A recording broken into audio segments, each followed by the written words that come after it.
وہ دور جب انسان پتھر کے آگے جھکتا تھا، کعبہ جو ابراہیم علیہ السلام نے توحید کے لیے بنایا تھا، بتوں سے بھر چکا تھا۔ 360 بت۔ لوگ کہتے تھے ہم ان کی عبادت صرف اس لیے کرتے ہیں کہ یہ ہمیں اللہ کے قریب کر دیں۔ بابا، کیا ہم کچھ کھیلیں گے؟ بیٹیوں کو زندہ دفن کیا جاتا تھا۔ قرآن نے بعد میں اس منظر کو یوں بیان کیا، اور جب زندہ دفن کی گئی لڑکی سے پوچھا جائے گا کس گناہ میں اسے قتل کیا گیا، شراب فقر تھی، ظلم طاقت تھا، خون ریزی روایت تھی، کوئی قانون نہیں، کوئی رہنما نہیں۔ پھر اسی اندھیرے میں ایک نور پیدا ہوا، نہ والد کا سایہ، نہ دولت، نہ لشکر، اور پھر بھی ان کا رب انہیں پوری کائنات کا رہنما بنانے والا تھا۔ وہ کبھی بھی بت کے سامنے نہیں جھکے، کبھی جھوٹ نہیں بولا۔ لوگ بھی کہتے تھے ہم نے کبھی ان کے جیسا ایماندار شخص نہیں دیکھا۔ اور ان کا نام ہے محمد صلی اللہ علیہ وسلم۔ اور پھر تاریخ کے وہ لمحے آنے والے تھے جو شرک کی بنیادیں ہلا دیں گے، بت گریں گے، قبیلے ٹکرائیں گے، اور حق کے پیغام پر تلواریں اٹھیں گی۔ یہ پیغام رکنے والا نہیں تھا، اسلام ابھرنے والا تھا۔ آج سے تقریباً 8000 سال پہلے حضرت آدم علیہ السلام، انسانیت کے پہلے نور، ہر چیز کا علم ان کو اللہ نے دیا۔ زمین، پانی، آسمان اور انسان کے نام، سب کچھ ان کے علم میں تھا۔ ہر قوم میں رسول بھیجا جائے گا، اور تمہاری اولاد میں سے بھی ایک رسول آئے گا۔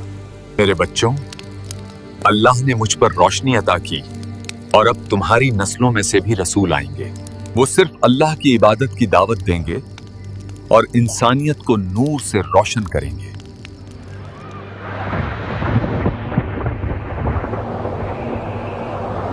آخری نبی سے لگ بھگ 4300 سال پہلے اللہ نے حضرت نوح علیہ السلام کو انسانیت کے لیے بھیجا۔ ایک وقت جب لوگ شرک اور برائی میں ڈوب گئے تھے، اور صرف کچھ لوگ ہی سچ کا پیغام سننے کو تیار تھے۔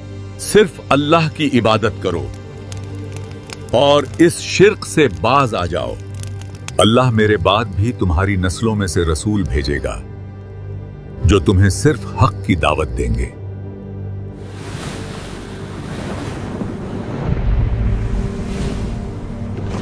آخری نبی سے لگ بھگ 2600 سال پہلے دنیا پھر شرک میں ڈوب چکی تھی۔ بت، ستارے، چاند، سورج، سب کو معبود بنا لیا گیا تھا، اور اس وقت اللہ نے بھیجا ابراہیم علیہ السلام کو۔ ہمارے رب، ان میں انہی میں سے ایک رسول بھیج جو ان پر تیری آیتیں تلاوت کرے، انہیں کتاب اور حکمت سکھائے اور ان کا تزکیہ کرے۔ بے شک تو ہی غالب اور حکمت والا ہے۔ آخری نبی سے لگ بھگ 14 کے پاس ہی آئے گا۔ اس میں واضح لکھا ہے ایک اجنبی معلم اپنے ساتھیوں کے ساتھ آئے گا، اس کا نام محمد ہوگا۔ وہ مروستھل یعنی ریگستان کے علاقے سے ہوگا۔ اتھرو وید کنٹپ سوکت 127 میں نرشنس کا ذکر ہے۔ سنسکرت میں نر کا مطلب انسان اور شنس کا مطلب قابل تعریف ہے۔ اس میں لکھا ہے کہ وہ 60,000 دشمنوں کے درمیان ہوگا اور اونٹوں پر سواری کرے گا۔ مطلب ایشور کا وہ بندہ شاید عرب کے علاقوں میں آئے گا، اور نرشنس کا عربی میں مطلب محمد ہے۔ اے گرو بدھا، آپ کے بعد ہمیں کون سکھائے گا؟ میں خدا کا پہلا بندہ نہیں ہوں اور نہیں آخری ہوں۔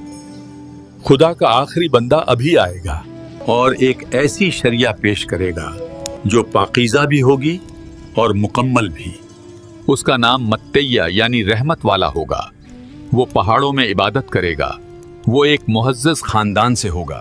اس کے پیروکار اس سے ایسی محبت کریں گے کہ اپنی جانوں کا نذرانہ پیش کر دیں گے، اور وہ دشمنوں پر غالب آئے گا۔ जब लोग रास्ते से भटक जाएंगे तब ऊपर वाला अरब में अपना बंदा भेजेगा और उसके साथी शरीफ और बुलंद किरदार वाले होंगे और वो फारस के तख्त ताज को उलट देंगे। आखिरी नबी से 1 साल पहले मक्का, पहाड़ों से घिरा हुआ शहर, रेगिस्तान की हवा और उस शहर के बीचों बीच काबा, वो घर जो इब्राहिम अलैहिस्सलाम ने तौहीद के लिए बनाया था, लेकिन अब उसके गिर्द 360 बुत खड़े थे। लोग उनके सामने झुकते, उनसे दुआ मांगते थे। ये था दौरे जहीलियत। इसी शहर में कुरैश का एक मोअज़्ज़ज़ खानदान था। बनु हाशिम उनके सरदार थे। अब्दुल मुत्तलिब इब्न हाशिम, उनका मकाम बुलंद था। हज्जाज की खिदमत, जमजम की देखरेख, ये जिम्मेदारियां उनके पास थीं। लोग उनकी इज्जत करते थे। उनके बेटों में से एक थे अब्दुल्लाह इब्न अब्दुल मुत्तलिब, जवान, शरीफ, पसंदीदा।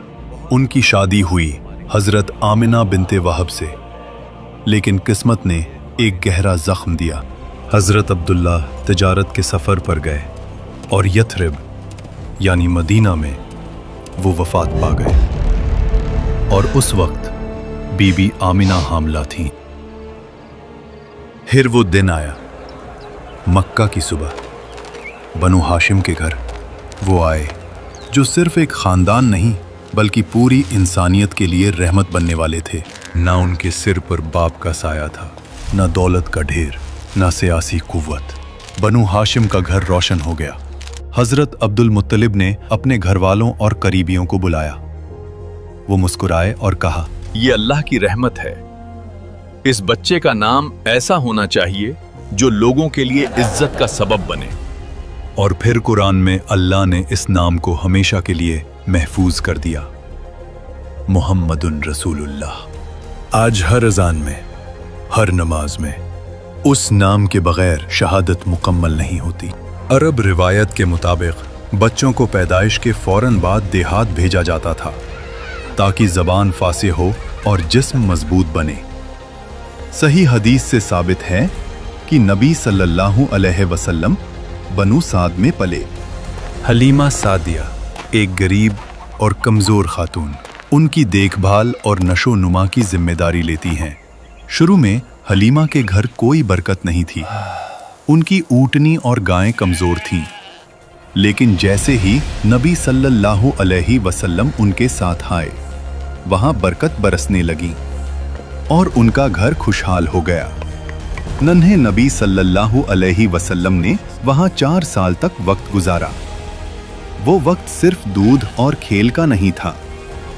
यहाँ उनकी पहली तालीम उनके माहौल और कायनात से शुरू हुई। 4 साल के बाद वक्त आया कि उन्हें उनकी वालिदा के पास वापस का सहारा हमेशा साथ था। अल्लाह ने फरमाया, तुम्हारे रब ने तुम्हें न छोड़ा है और ना ही नाराज हुआ है। अब जिम्मेदारी आई हजरत अबू तालिब यानी उनके चाचा पर। रिवायत में आता है थी, तन्हाई की आदत थी, लीडरशिप की बुनियाद थी। फिर जवानी में तिजारत शुरू हुई। मक्का के लोग उन्हें कहने लगे, ये अलामीन है, सच्चा, अमानतदार। ये लक़ब वही लोग दे रहे थे जो शिर्क में डूबे हुए थे। फिर एक दिन मक्का में वो लम्हा आता है जब हजरे अस्वद को अपनी जगह रखने का वक्त आया। हर कबीला चाहता था ये शरफ सिर्फ हमें मिले। हजरे अस्वद को हम रखेंगे, यही हमारा हक है, यही ये हमारा हक है। आवाजें तेज हो जाती हैं, तलवारें निकालने तक बात पहुंच जाती है। रिवायत में आता है कि 4-5 दिन तक तनाव रहा, खून बहा देने तक का इरादा हो गया था। फिर एक बुजुर्ग ने कहा, कल सुबह जो सबसे पहले उस दरवाजे से दाखिल होगा उसी को फैसला। नहीं बने थे मगर रहनुमा बन चुके थे। एक दिन मक्का के चंद सरदार अबू तालिब से कहते, तुम्हारा भतीजा अलग है, उस जैसा जवान हमने नहीं देखा। मैं उसे बचपन से देख रहा हूं,